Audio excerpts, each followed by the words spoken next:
Hey everyone. Welcome back to the channel. Today, I'm going to show you how to change your contact phone number on Amazon using a desktop or laptop. If you have a new number and need to update your Amazon account, this process is quick and easy. Let's get started. First, open the Amazon website and make sure you're signed into your account. Move your mouse over Account and Lists in the top right corner and click your account. On the next page, look for Login and Security and click on it. Amazon may ask you to enter your password or complete a security check before you can continue. Once you're in the Login and Security section, you'll see different account details.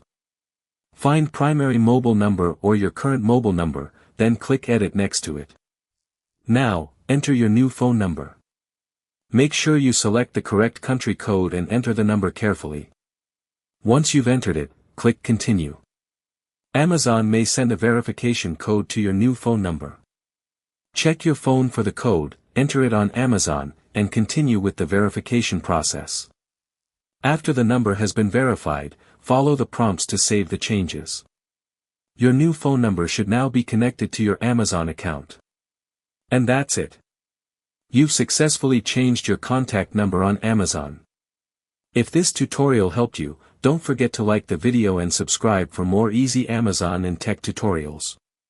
Thanks for watching, and I'll see you in the next video.